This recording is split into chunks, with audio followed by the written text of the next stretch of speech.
Перник стана част от националната кампания "Аз ще бъда отговорен шофьор", организирана от Министерството на образованието и науката. Тя се провежда в партньорство с спортен клуб "Автоцар Рали" и автомобилния състезател Илия Царски и има за цел да помогне за създаването на нов начин на мислене и поведение, които осигуряват не само лична безопасност, но и сигурност за останалите участници на пътя. Домакин на мероприятието беше професионалната гимназия по техника и енергетика "Христо Ботев" Перник. В заниманията участват ученици от 10 до 12 клас, които са и бъдещи водачи на превозни средства. Обученията включват лекционна част, в която учениците се запознават с основните опасности и придобиват нови знания за повече сигурност.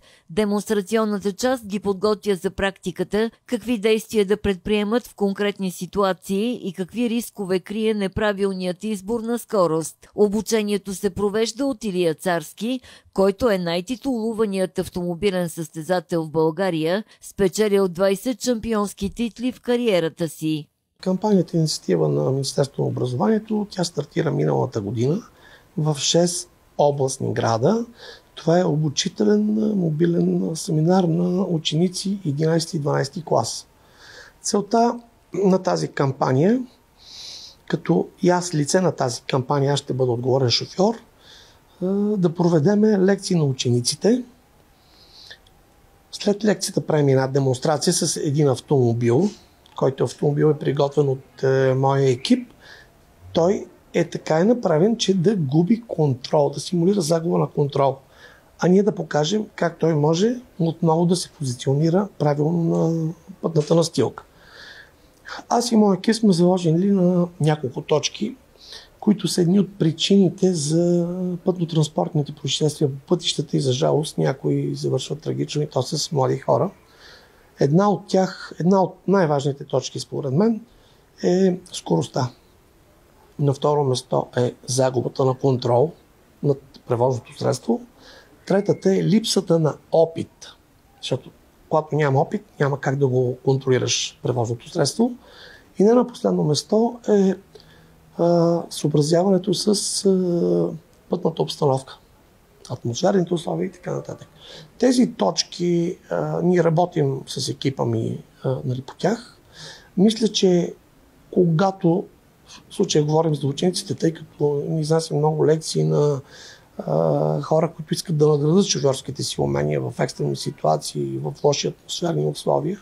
Но тук говорим за учениците. Целта на този семинар е точно това, да се спазват правилата за движение по пътищата, доколкото можем да покажем как на автомобила може да се упражни контрол след загуба на контрол и съобразяването с пътната обстановка, лошите пътища, останалите участници от движението и така нататък. В инициативата взе участие и ръководството на МВР Перник. Не само, че имат място от такива инициативи, а те трябва да са, дори да кажа, задължителни в всяко едно училище. Хубаво е всичко това, което чуха учениците, да бъде чуто от всеки един ученик в страната. Това са бъдещите водачи, които ще управляват МПС-та по нашите пътища, така че от тяхното поведение ще зависят бъдещите инциденти, които ще се случват на територията на страната и не само. Темата е изключително наболяла. Проблем е за нашето общество, така че всяка една такава мярка е добре дошла и е в плюс, за да намалиме травматизма по пътищата. Илия Царски е старши треньор по автомобилен спорт и преподава на хора, които искат да надградят шофьорските си умения. Той е категоричен, че само шофьорският курс не е достатъчен. Този ми опит, който съм натрупал в дългогодишната ми състезателна кариера и 20 шампионски титли, които съм направил, стигна до нивото, който аз и моят екип познаваме добре материята вече. Тук е момента да кажа, че не може да се реши едно уравнение с две неизвестни без да знаеш таблица с деление и умножение. Няма как. А един шофьорски курс е крайно недостатъчен. Според мен всеки един млад нов водач трябва да премине едно такова обучение за надграждане на шофьорските си умения след шофьорския курс. И не на последно место, тъй като ние българите сме свикнали все някой друг да ни е виновен. Крайно време е ние да поемем вече тази отговорност, да бъдем отговорни, да пазим себе си и останалите участници в движението. Абсолютно съгласен съм с неговото мнение. Първо искам да благодаря на господин Царски за инициативата и за това, което прави предвид неговата ангажираност и се надявам децата да разбраха какъв шампион, от каква величина е той и това, че е дошъл тук само може да ги радва.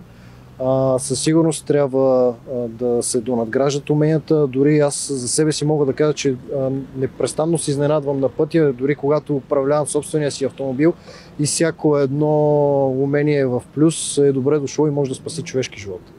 Царски отправи призив към родителите, които купуват на неопитните си деца свръхмощни скъпи автомобили.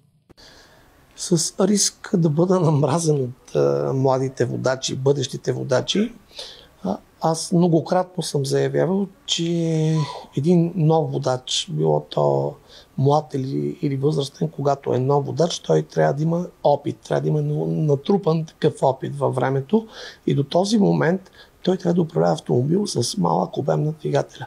Именно апела ми към родителите и мисля, че той работи добре още от миналата година казвам, мили ученици, мили деца, не карайте родителите си да ви закупват бързи луксозни автомобили, защото вие не можете да ги управлявате. Натрупайте необходимата рутина, познайте материята и чак тогава. И това работи добре. Вече миналата година имам обаждания от родители, с които децата са казали баща ми, майка ми или Царски е прав. Очаквано най-голям интерес предизвика демонстрационната част от обучението. Обясни как трябва да държиме колата в право положение, когато колата се занесе наляво, надясно. Изгуби контрол. Да, когато изгуби контрол. И какво се прави? Когато примерно тръгне на едната страна колата, трябва да завъртиме волана в другата, съответно посока. И с педалите И с педалите да контролирам. Точно това, което говорихме в лекцията, и когато някой го покаже, в случая аз, едното момче веднага каза ми, това става, когато се дръпне ръчната. Именно така автомобила губи контрол. Идеята е как, т.е. ние сме тук, за да покажем как с волана и с педалите да позиционираме отново автомобила правилно на пътя. Да, разбира се, скоростта е много ниска, но това е самото начало. Това е началото и бъдещето в това как младите хора, и не само младите, тези, които не знаят, как да се научат да упражняват контрол на автомобила, когато е изгубен. Над 1500 гимназисти от страната ще бъдат включени в инициативата. Перник е вторият областен град след старта в столицата.